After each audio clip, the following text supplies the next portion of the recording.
Patutunayan ko sa inyo kung bakit hindi ako naniniwala kay Manny Pangilinan na sinabi niyang hindi raw sila makakasurvive pag tinanggal ang system loss sa bill ng Meralco. Sige. Totoo kaya?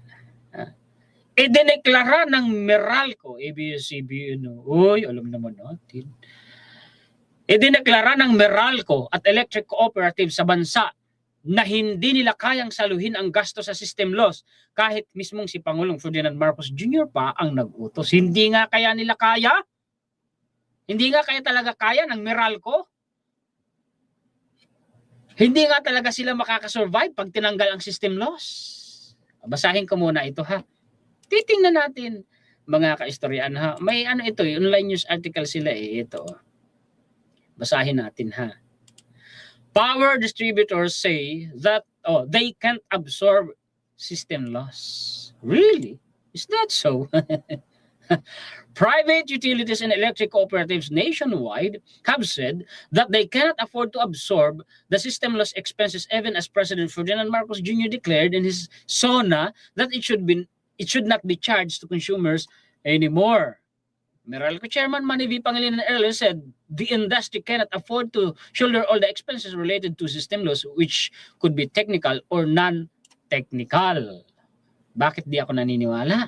Kayo Manny Pangilinan, salamat po sa nagbigay ng pang-merienda, California, no? Shout out po sa inyo. California? No. Canada. Okay. Okay. Sige nga, hindi ba sila makakasurvive? Ano ang sabi ng ERC? Energy Regulatory Commission, ERC. Power firms can withstand financial impact of removing portion of system loss. ERC ang may sabi ha, mga kaistorya. Power firms will not go bankrupt if the government pushes to scrap the non-technical system loss in electricity bills, as it accounts for only 1.5% of the entire system loss.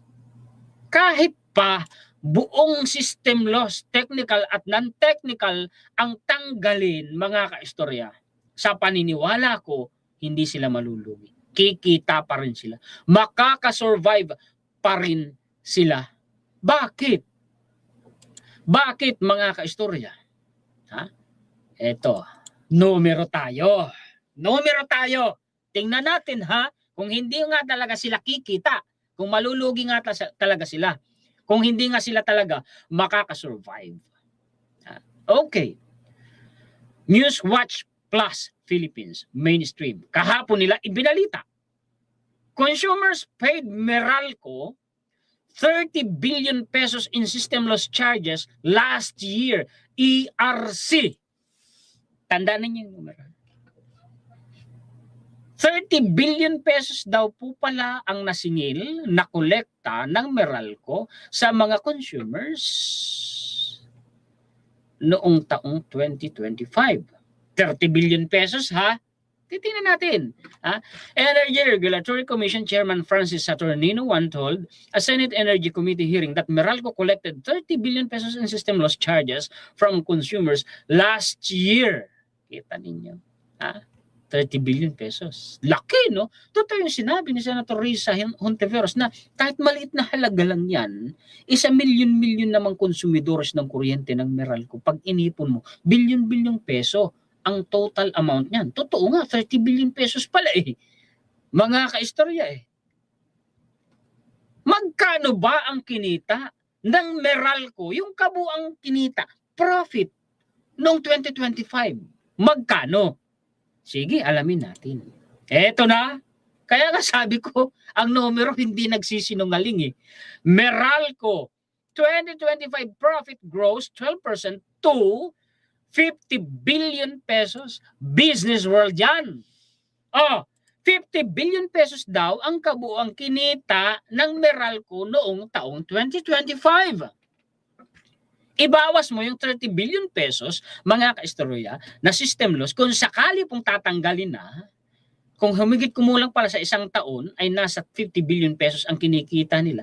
Meaning may matitira pa silang kita profit po, mga kaistorya, na nagkakahalaga ng 20 billion pesos. 20 billion pesos is a lot of money already, mga kaistorya. Billion yan eh. O, kita ninyo. Malulugi ba sila? Hindi.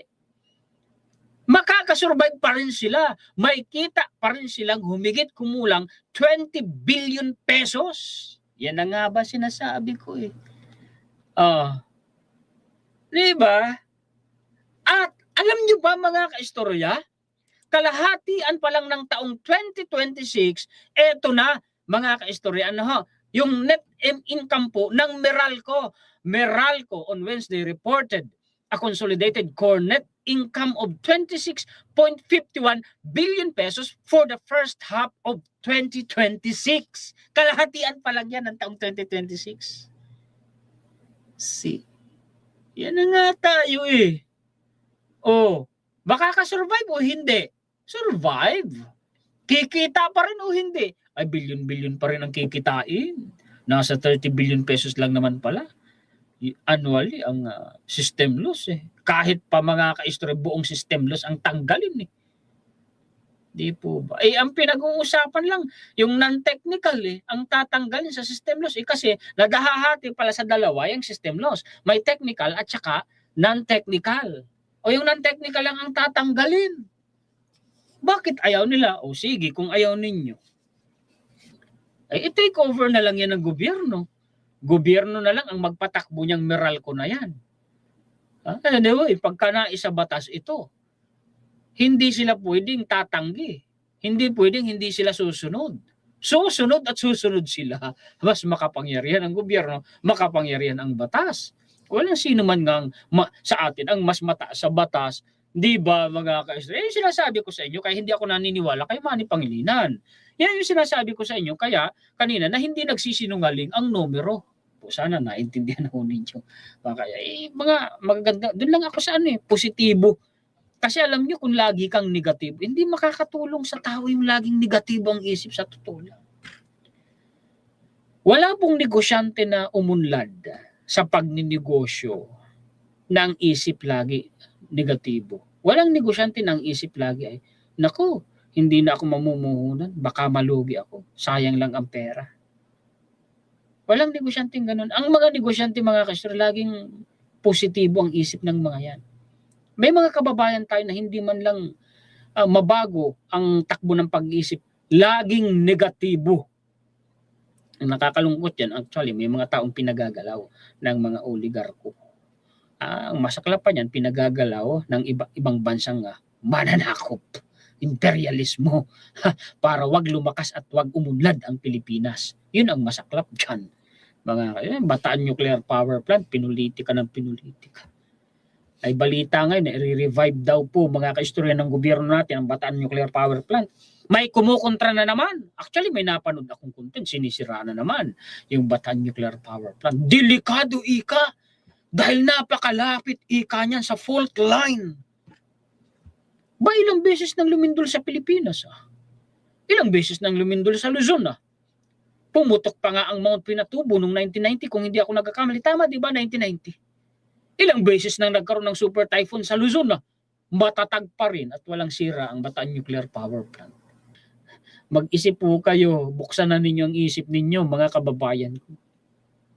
Ang Japan at napakaraming bansa sa Europe, maging sa Amerika, Canada, mga gumagamit niyang nuclear power plant para sa kuryente. Kailan pa ba tayo, hanggang kailan tayo magtitiis sa napakamahal na kuryente? Mga kababayan ko, may mga naniniwala pa rin hanggang ngayon. Doon sa mga negatibo ang sinasabi. Hanggang kailan kayo magiging ganyan? Mga kababayan ko, hanggang kailan ninyo pahihirapan ang sarili ninyo? Hanggang kailan kayo magtitiis ng hirap ng buhay dahil sa mga negatibong pag-iisip ninyo? Hanggang kailan? Mga kababayan ko, mag-isip kayo. Karamihan na rin sa inyo mga magulang na kagaya ko. Ang isang magulang na kagaya ko, ang iniisip ay ang ikabubuti ng kanyang anak. ang magandang kinabukasan para sa kanyang anak. Paano natin makakamit yung ganun para sa mga anak natin? Kung lagi ng negatibo ang pag-iisip natin. Di ba? Magbago na po kayo. Magbago na po kayo. Magkaroon kayo ng sariling paninindigan. Magkaroon kayo ng sariling pag-iisip. Magkaroon po kayo ng sariling konsensya. Huwag kayong sunod-sunuran sa utak ng iba. Matuto na po kayo. Anyway, hanggang dyan lamang mga kaistorya. Yan po ang mga balita, impormasyon, komentaryo, kritisismo, opinion, reaksyon na maibabahagi ko sa inyo ngayon. Pakishare po at pakilike para malaman ng ating mga kababayan. Muli, ako po si Juan Historiador, ang tagakwento ng totoong istorya ng kasaysayan na nagmamalasakit sa kapwa ko Pilipino, nagmamahal sa bayan ito ang bansang Pilipinas. Salamat sa inyong mga sulit na istorya sa buong mundo. Mabuhay po kayo. Shoutout po sa inyong lahat. Maraming salamat higit kanino man sa atin pong Panginoon.